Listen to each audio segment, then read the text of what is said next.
Welcome into the Pick a Side podcast. Shea, Norling, Tyler Aki with you as always. As always, available on YouTube, youtube.com/@PickASideESPN, and wherever you get your podcasts. Please rate, review, subscribe. It is week 15. Wow. In the NFL. That hits you like a sack of bricks. Week 15 in the National Football League. Tyler, how you feeling? I'm fantastic. Better than the Bucs. Who could be worse? Who could be Nobody. worse? I actually do have a question for you based off of that. Mm-hmm. If you're let's say you're a fan base right now. Which collapse stings more, the Colts or the Bucs? Oh, I'm going to say Tampa because I think, boy, I don't know. Tampa's future isn't as sour as the Colts is now. The Colts also, I think, at their peak had a higher playoff probability than the Bucs did. Because I know he got into the 90s. So the angle I was gonna initially take. This is a really good question. Well done. Thank you. I try. Initially, I was gonna say Tampa because I feel like if you're a Bucs fan, it's more legitimate. You've won that division every year. Mm-hmm. You were the favorite to win the division entering this season. One of the favorites in the NFC early in the year. Baker was an MVP candidate. Was the MVP favorite at one point. You know, they addressed so many needs in the offseason that it felt like they could be the 1 seed. Where the Colts, it was like we thought we were going to be terrible, and then we had this dream ride to start the year where you maybe just were like, this kind of fool's gold and it's fun, but it's like Daniel Jones, and suddenly he's an MVP guy. So that one's like it's less surprising. But 8-1 is 8-1. Agreed, but it's like if you told me 9 weeks into the season, which of these two teams is more likely to collapse, Bucs or Colts, I would have answered Colts. Yeah, I probably would have too. So that's where I think it's less surprising. But the problem is the Colts pushed their chips in when they were 8-1. So it's not – they haven't only lost this season. They've lost maybe next season and maybe the season after because they're falling off a cliff to the point that they're 8-5 and they're a 14-point dog this weekend. Because they have a 44-year-old quarterback. And they've gone so far south that you look and go, you don't have your own first-round pick. You don't have your own first-round pick next year. The guy you traded it for is hurt. And who knows how that's going to – once corners' lives end and professionally, they end quick.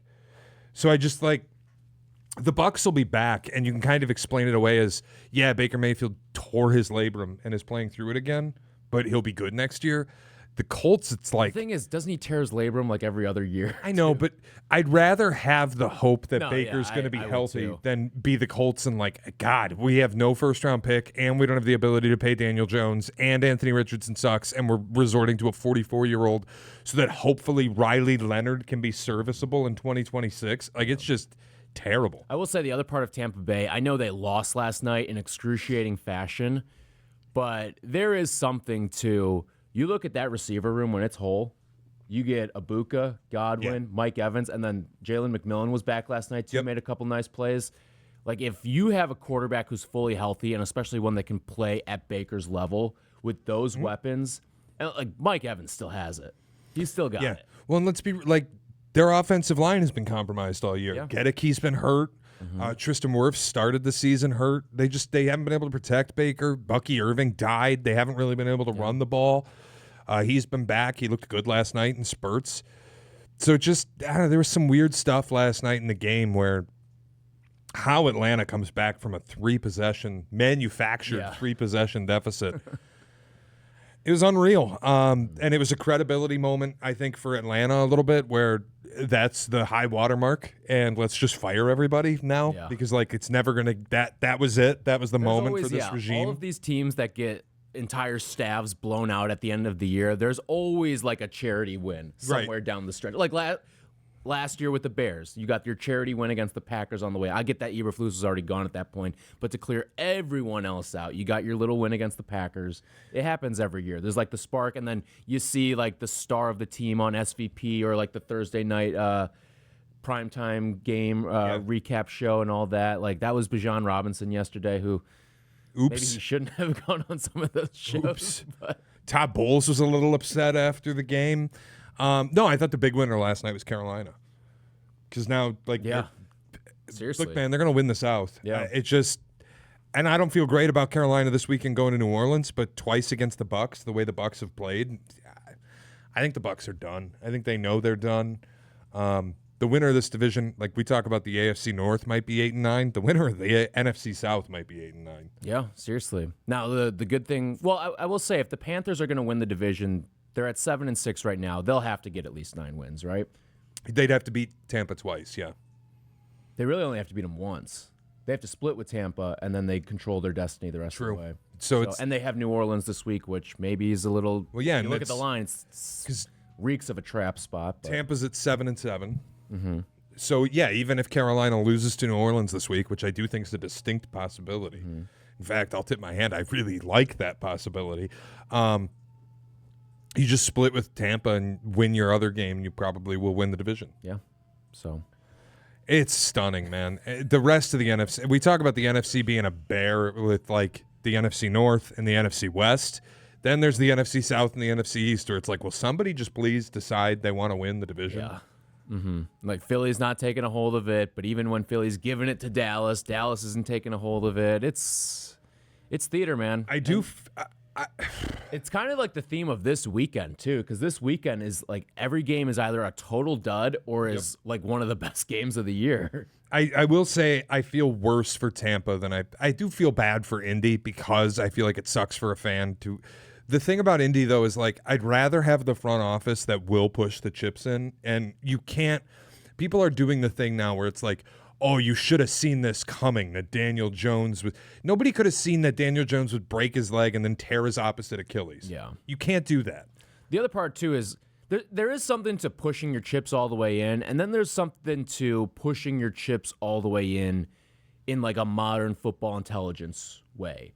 I'm not giving up 2 that's fair. picks for a defensive back. That's fair. And I get they play different positions, but didn't we learn that lesson with Jamal Adams, right? Same team, too. Yeah, seriously. Like, didn't we learn our lessons with some of this stuff?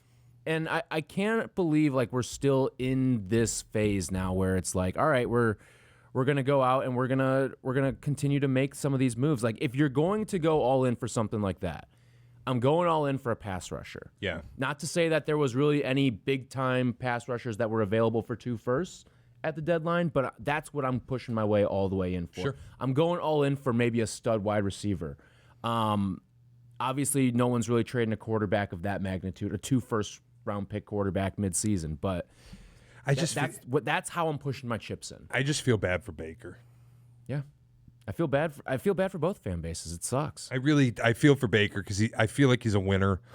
He's one of the toughest guys in the league, and it's just like at some point can something go right for this guy. And listen, like there is a chance now. Okay, I want to throw this out too. If Cincy really falls out of this thing, let's say they lose this week to Baltimore and they're like effectively eliminated, do they do Joe Flacco a solid and release him? That is interesting. And then you have Indy swoop in. And now I don't even know if Indy would land him on the claims. Like if I'm Houston or if I'm Jacksonville, I'm picking up Joe Flacco. Well, do you block it? Yeah. Yeah, that is interesting. Wow. What difference does it make? You're not going to win a Super Bowl with Joe Flacco, but it might steady the ship a little bit. You could get to the playoffs, I think, with Joe Flacco. And you don't have your own pick, so there's no reason to not get to the playoffs. Yeah. And the other part of it, too, like you look at the AFC, every team's got an instability in the AFC. Mm-hmm. And it feels like Indy, if they can have, and Flacco's familiar with the Steichen system, Indy is one of those teams where they've got a great defense, and if they can just play like average offense, who's to say they can't get to the Super Bowl? Well, and your point about the AFC being so unstable it's why I think both of us love the Texans so much. Yeah. Because the offensive environment in the AFC is really bleak. I don't buy that the Patriots are some elite offense. I think they have an elite quarterback, but their offensive line is gone. They've struggled to run the ball at points all year. Denver's offense is terrible. Yeah. It's just like with Houston, I get the best defense in football, and I can win the race to 20 points. Like the reason we feel good about that is because the AFC picture is so bleak. Yeah. Yeah. It's not like, honestly, our pick on Houston is not necessarily a bet on Houston. It's more a bet against the other 6 teams that they could see in the playoffs. The one offense that you trust is legitimate in the playoffs would be Buffalo's, but their defense is so horrid that you just, who knows? So I've seen Houston go out and not just beat Buffalo, but frankly, it felt like truck them, dominate Buffalo, even though the final score may not reflect it.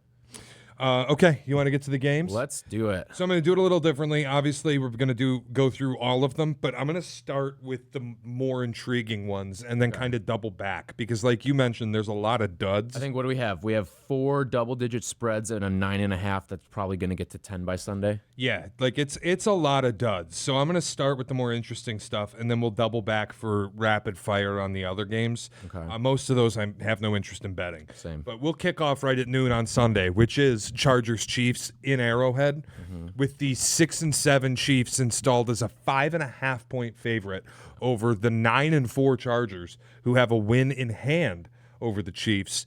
Totals 41.5. Chiefs games have been a slog all season. Nobody's betting them. I love Kansas City. So do I. And there's a couple of reasons. First of all, you look at the game temperatures. I'm looking at a lot of game temperatures this weekend, too. You're talking about sub 20 degrees for an LA team. Yep. That's not a place that they want to go, especially Justin Herbert with a bum hand, who's trying to make things happen and stiff-arm guys last week with a bum hand. That works when you're in SoFi Stadium in beautiful Los Angeles. That ain't going to work at Arrowhead, where we've seen helmets crack open. Yeah. I don't see that happening. And then you've got both teams dealing with offensive line issues. I will say this, though.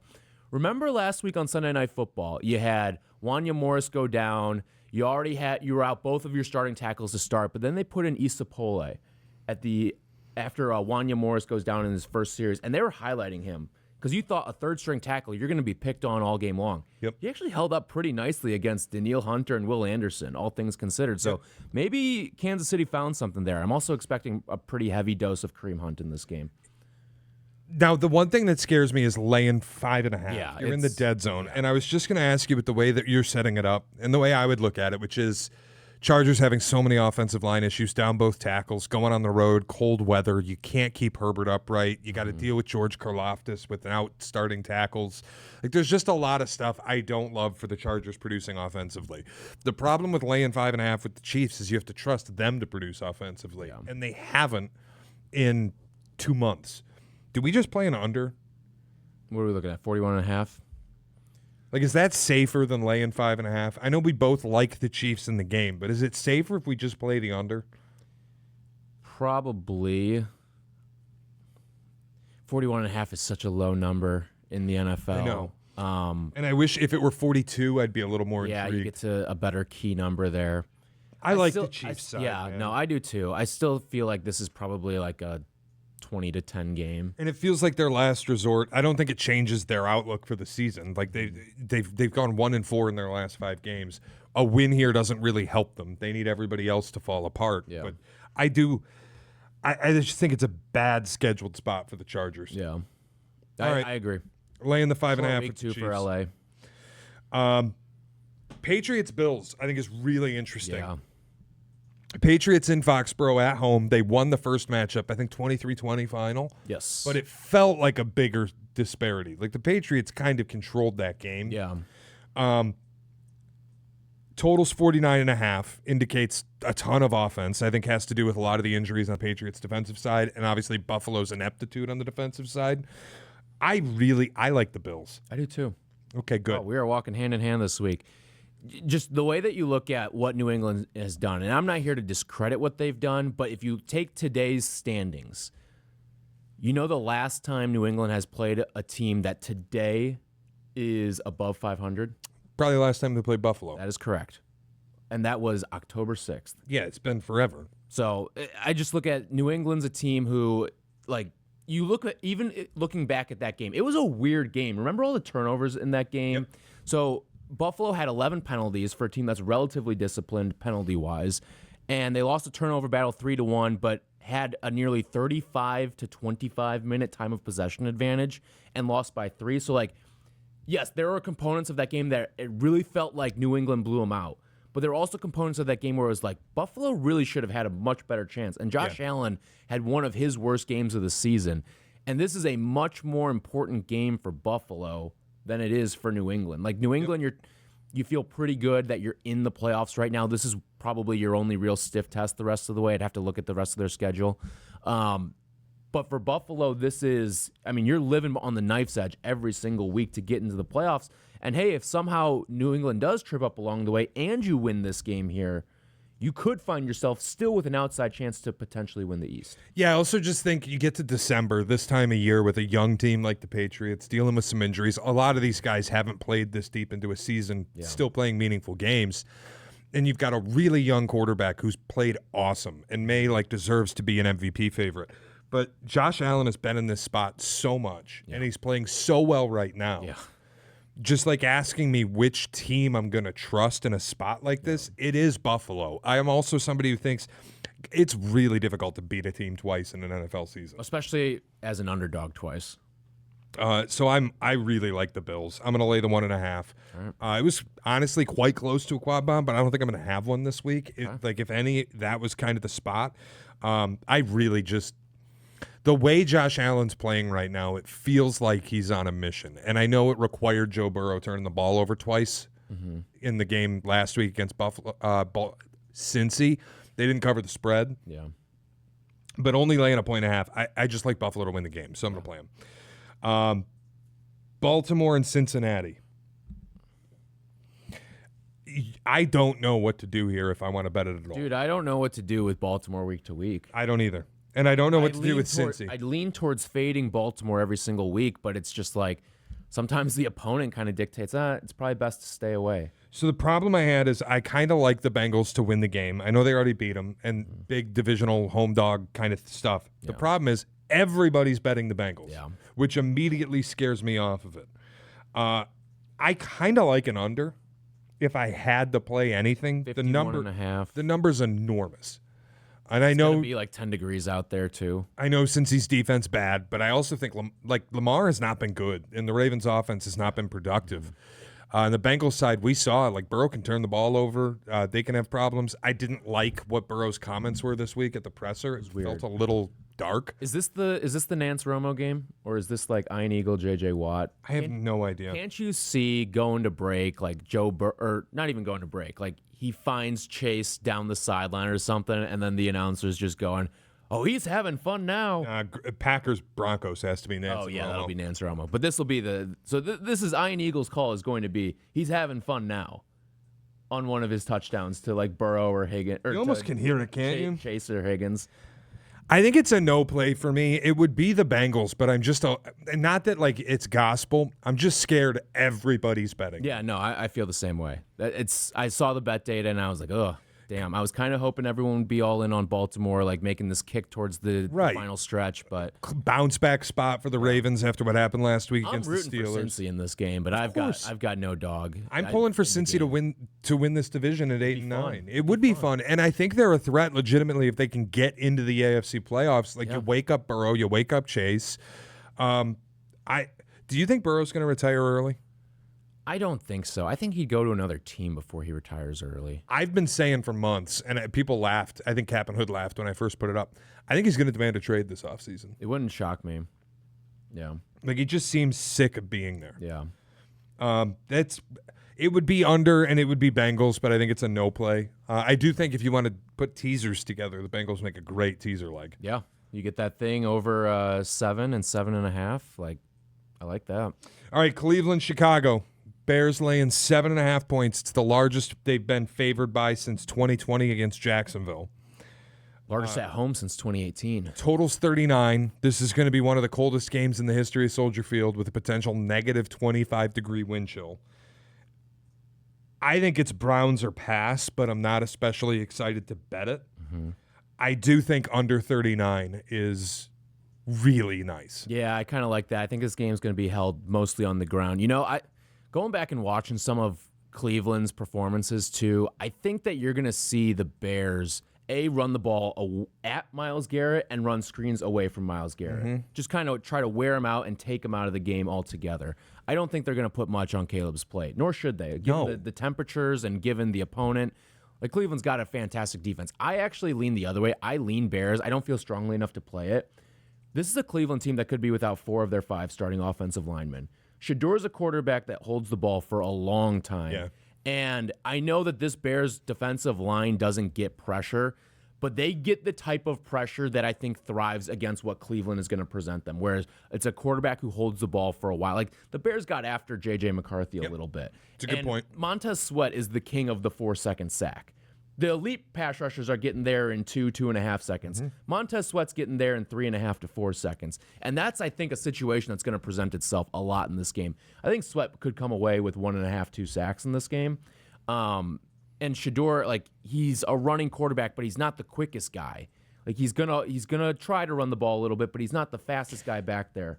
I wouldn't call him mobile. I don't have many concerns with him moving the ball. The Bears also are one of the best teams in terms of quarterback scramble percentage, too, defensively. They are the best in the NFL. They don't let it happen very often. Yep. Now, part of that's probably predicated because of Tremaine Edmonds, but he's not going to be a part of this game. But let's also not forget, this team lost at home to Tennessee last week, and they're being pumped up as some dangerous team. I'd lean Bears in this game, but I don't feel strong enough to play it because there's too many extracurriculars involved here. The only reason I lean Cleveland is because I think this is not an environment that's going to be conducive to offense, and you might get a 14-7 final.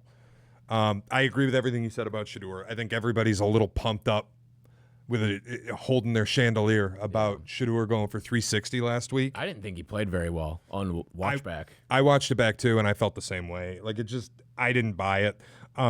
He does hold the ball for way too long. I think the Bears can get after him a little bit, especially in cold weather. But the reason I go to an under is everything you said about how the Bears are going to do this. Not that much on Caleb's plate.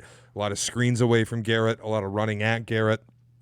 What does that result in? A clock that runs. Yeah. Like, I think this is a game both teams are going to want to get out of pretty quickly, given the conditions. We're going to get in. We're going to get out. We're not going to go crazy here. Like, this could be 10-0 final. I have no idea. But I don't think that this is setting up to be a super offensive environment. So I am going to play under 39. Right. Sounds good. Do you want to talk about Washington and the Giants? It's a close spread, but it is a fucking nasty game.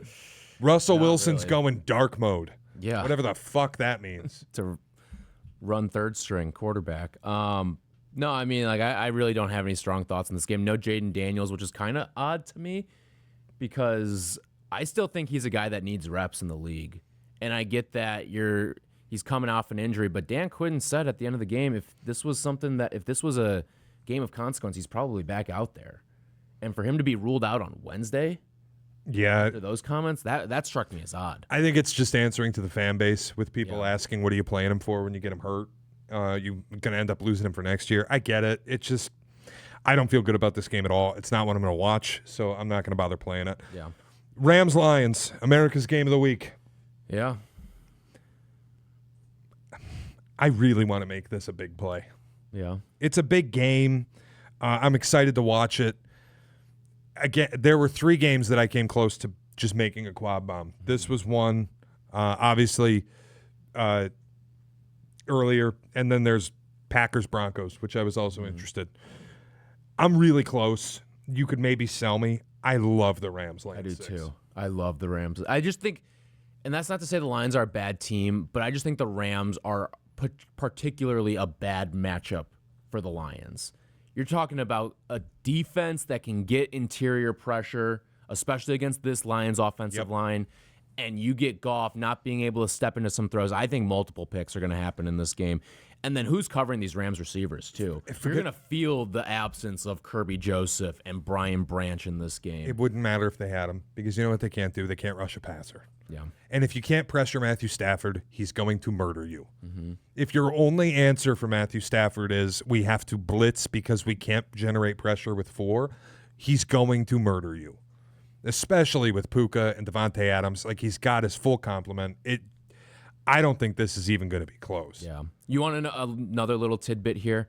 Jahmyr Gibbs has been fantastic. When the Lions are going well, it's largely because Jahmyr Gibbs is going well. If you look at the teams that Jahmyr Gibbs has greater than 6 yards per touch, you're talking about Tampa, the Giants, Washington, Philly, Dallas, Chicago, Cincy. The teams that Gibbs has fewer than 4 yards per touch, Green Bay twice, Baltimore, Kansas City, Minnesota. Is this Rams defense closer to the first batch I gave you or the second batch I gave you? It's better than most of the second batch that you gave me. There are three defenses in this league that I think are elite: Houston, LA Rams, Packers. Mm-hmm. I'm sorry, I'm going to make it a quad bomb. Fuck it. I think the Rams are going to house them. And the best part of it is everybody's betting Detroit. You hang a Detroit +6 out there going on the road. Look, under Dan Campbell, they have beaten the Rams. I don't think this is a spot where they're going to. Yeah. This is not a good matchup. 75% of the bets on the Lions. You got to be fucking kidding me. Making a 6-point dog on the road that public? I'm all over LA. I'm going to make it a quad bomb. I don't think it's going to be competitive at all. Mm-hmm. Panthers Saints. Panthers laying 2.5 on the road. The total's 40.5. This is just the most Panthers spot imaginable. You mean Saints? No, I mean Panthers in the sense that lose, win, lose. Like I don't think they're going to win this weekend. I can't really explain why other than they follow up a good performance with a bad one. It's just been what they've been all year, and I think the line is telling you what to do. It would be so NFC South if the Saints took 3 of 4 from the Panthers and the Bucs. It would be amazing. It would be so NFC South. Listen, I'm just staying away. If you made me bet the game in a pool or something like that, I would be taking the Saints. But there's also, like, sometimes you get to December and you don't know who's checked in and who's checked out. Fair. I do think it's interesting in the Saints case because you have Tyler Shuck auditioning, basically. Yeah. You don't necessarily feel like they're checked out. That's part of why I feel this. But sometimes it's like, I got to go get mine, too. Sure. Well, now, it works a little bit better when you've got a coach who is in, like, his first or second year and has stability. It's not like what you're seeing in Cleveland, where I think it could be a shit show because Stefanski's running for his life. Shador's trying to do whatever the hell he's trying to do. Yep. You've got a rookie class of guys who don't know any better, and then you've got Myles Garrett going for the sack record. Like, that's a bunch of guys who are just trying to get theirs and get out. Whereas this one, it feels like, all right, Kellen Moore, he's got plenty of runway. Tyler Shuck, he's auditioning for a job. It feels a little different. I'm going to stay away, too. I think I would make the Saints a cover 5 play if I had to. Again, if you want a teaser, like, Saints are great. Get them up to 8.5. I'd love that. But frankly, the biggest reason I want to stay away is because I'm rooting for the Panthers to win this division. Same. I think it's a fun story. Mm-hmm. I'm not going to root against them watching this game, so I'm just not going to bet the game. Yeah. Packers-Broncos. We're going head-to-head. I already know, yeah. You have fun being on the public side. And I know, like, I'm the guy in this town doing this job that has chosen to respect the Packers more than maybe anybody else in this town doing this job. I've respected the Packers as much as you have this year, too. Like, we are probably us. Like, the only Chicago Packer respecters. I get it. The concerns going up against Denver's defense. You're in their house. You're playing at altitude. So why the fuck is everybody betting Denver and they're stuck at 2.5 points? It feels like it feels the way I felt about the Bears last week. And I know it was nearly a loss, but it wasn't, where everybody's betting the Bears. So why are you still a 6.5 point dog? The books are out there going, here, I got you a great bet. It's the same thing here. You got Denver hung as a 2.5 point home dog, and everybody's betting them. It just feels too much to me. Like the sports books are saying, I got you an awesome deal on the number 1 team in the AFC, sitting at 2.5. And I get all the concerns. Can the Packers move the ball on Denver's defense as well as they could on the Bears? No. But can the Broncos move the ball on on Green Bay's defense at all? They've been terrible offensively. Bo Nix has been brutal. Everything starts behind the line of scrimmage, and they don't run it especially well. I think this is a great smash spot for the Packers defense. I like both. The Packers laying 2.5 and under 42.5. I like the underplay here. I knew we were going to go head-to-head in this game. I get the gambling angles of it. From the football side, my big concern is Micah's never played in altitude before. This is his first time going to Denver in his career. And if you look at some of the big-time pass rushers when they go to altitude, Myles Garrett's played 4 games there, 0 sacks. TJ Watt has played 2 games there, 1 sack. Trey Hendrickson, 3 games, half a sack. Danielle Hunter, 2 games, 1 sack. Harold Landry, 2 games, 0 sacks. The one guy who has played there and gotten to the quarterback is Max Crosby, but he goes there every year. Yeah, twice. He knows how to train there. Yep. 7 games played there, 10.5 sacks. That's super impressive. But he's a guy who knows what it's like to go there. He knows what it's like to train and stuff and go to a place like that. And the thing that worries me, you've got a great stat by you. You've got a Broncos defense that is getting after the quarterback at a historic rate. What, they've got 55 sacks this year. I think the next best team's got 44. Like, they are getting after quarterbacks. Only one quarterback this year with 200 or more dropbacks this season has a worse passer rating under pressure than Jordan Love. It's Joe Flacco. He's not even a starting quarterback anymore. Oh, Jesus. So that worries, like, I get it's Toyota-thon, Jordan Love, but I wonder when he's facing pressure on the road, is he going to have one of those games where he's giving the ball away because there's too much pressure in his face? Yeah, I wonder. And listen, I get your side of this. I think if we were just to purely take all the football part of it out and look at it from a gambling lens, I agree with you. Yeah. But the football stuff for me in this game is just too much to overlook. I get I think my issue with it is you're worried a lot about the Packers' offense, which I understand. I'm worried a lot about Denver's offense. I'm also worried a little bit about the Packers injury report, too, because that is a laundry list, and Denver's pretty clean health-wise.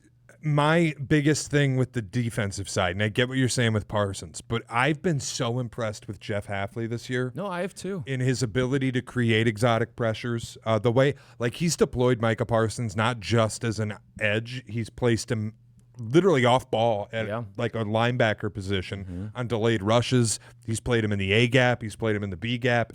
He's the most versatile defender in football. Yeah.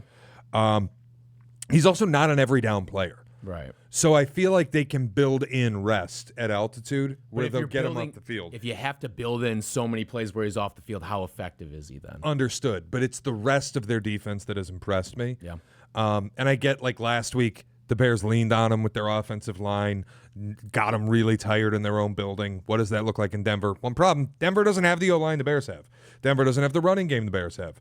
Denver's quarterback is a screen merchant right now. Like, offensively, their production is so dismal lately that I'm going to take the better defense in the game with the gambling edge that I see. I respect the Packers at an incredibly high level. If Denver's such hot shit at 11-2, then why is everybody betting them and they're still a 2.5-point dog?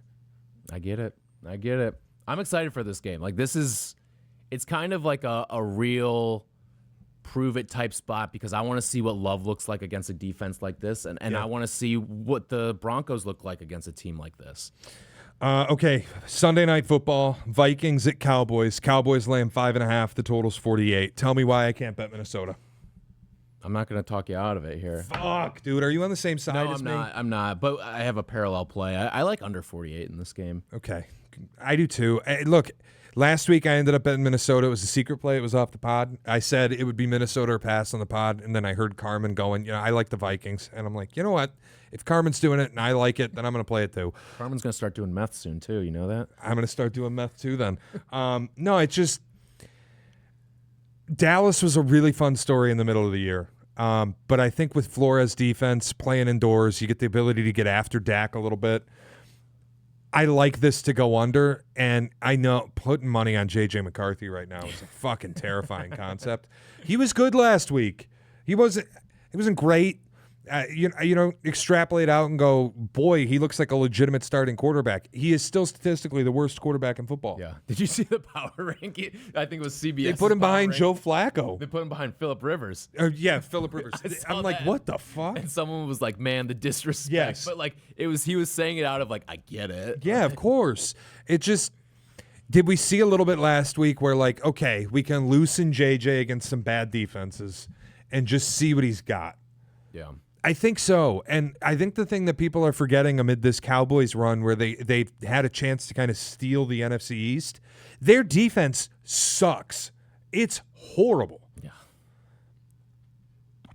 I don't think I like it enough to play it, but it is Minnesota or pass. Yeah, I'm going under. JJ is not good despite what some of these performances have been, but he's better than Max Brosmer, and he's at least good enough to control the ball between the 20s and lead you on a couple field goal drives. Yep. It reminds me a lot of like what Mitch Trubisky was like with the Bears. He was good enough to move you between the 20s. He was not good enough to punch the ball in the end zone except against certain defenses. And I don't think, even with this Dallas defense being not strong, they do have their moments where they show up. Like Demarion Overshone will show up in moments. Quinnen Williams will show up in moments. Like they still have some guys. They're starting to build towards something. This defense, it's not good, but it's probably a year away from being like top half of the league. I think. It's better since adding Quinnen Williams. And honestly, long rest. They played on Thursday against Detroit where they got popped. Now they get to go all the way to Sunday night.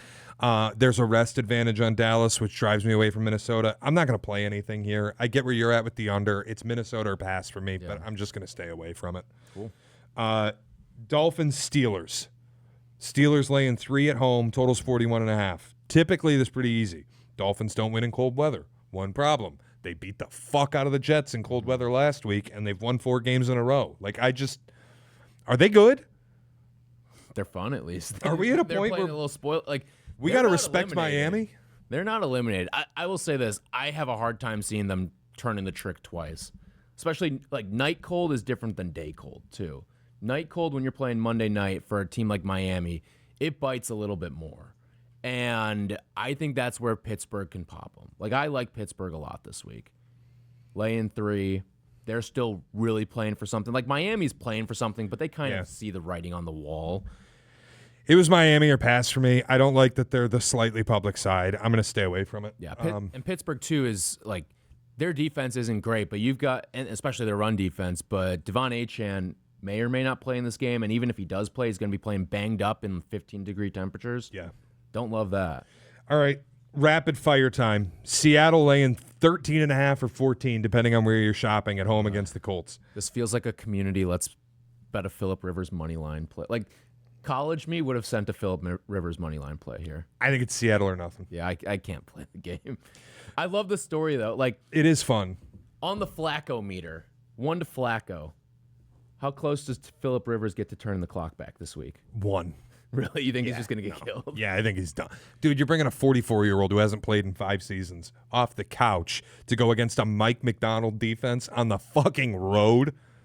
No shot. It would be Seattle or nothing for me. I would love to see Rivers. I may be rooting for Phillip Rivers more than I'm rooting for the Bears this weekend. That's insane. It would be so cool to see him pop off the couch. It would be. And you know what? Even if the Bears lost, like if Phillip Rivers goes out and wins, it hurts Seattle. So you're kind of playing level ground there with playoff stuff. It would say a lot about quarterback play in the NFL right now if Phillip Rivers could come win against a Mike McDonald defense. It would say a hell of a lot about Max Brosmer, too. Yeah, oh, yeah. Tennessee, San Francisco, Niners laying 12.5 at home, totals 44.5. This is one of the least interesting games I've seen in a long time. I agree. I don't care about it either way. Like, I just have zero interest. You know what else I have zero interest in is Raiders-Eagles. Yeah. And I think there's some stats, if you go look them up, you get to December and you look at double-digit favorites in the NFL, they cover way more often than you would think. Even in general, like especially once you get to the second half of the season. It's just, you got to lay 11.5 in a game with a total of 38.5. It's going to be that's cold. What all of these are. They're like totals of 38 to 42 with double-digit spreads. And how the hell do you trust Philly right now against anybody? Yeah. They could be so toxic, they could throw this. Kenny Pickett revenge game? No, get the fuck out of here. Houston, Arizona. Houston's laying 9.5. The total's 42.5. This one is interesting. Yeah. You get it inside of a sort of key number at 10. Mm-hmm. I was thinking about firing a Texans bet.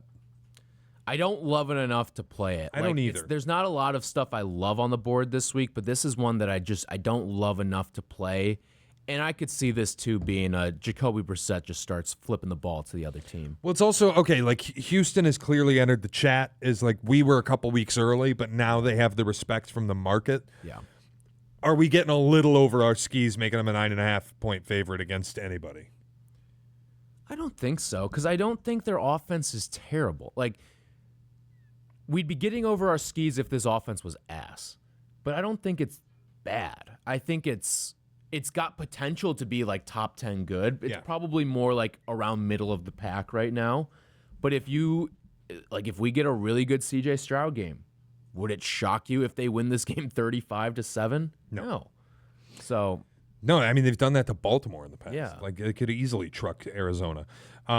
Jets-Jags, last game on the backtrack for the rapid fire. Jags are 13.5-point favorites. Of note, Brady Cook is the starting quarterback for the Jets. It's Jets or nothing. And I might bet the Jets here. I'm not doing it. How the fuck are the Jags a 13.5-point favorite over anyone? Because it's Brady Cook at quarterback. He's not the first string. He's not the second string. He's the third string. This guy's we could probably count on our hands how many reps he's taken this season before this week. It is a spot where I should just let Max Brosmer be the cautionary tale here. Now, I think Brady Cook's better than Max Brosmer. Like, Brady Cook at least had stretches where he was a good collegiate quarterback. He may have even gotten Heisman votes at one point.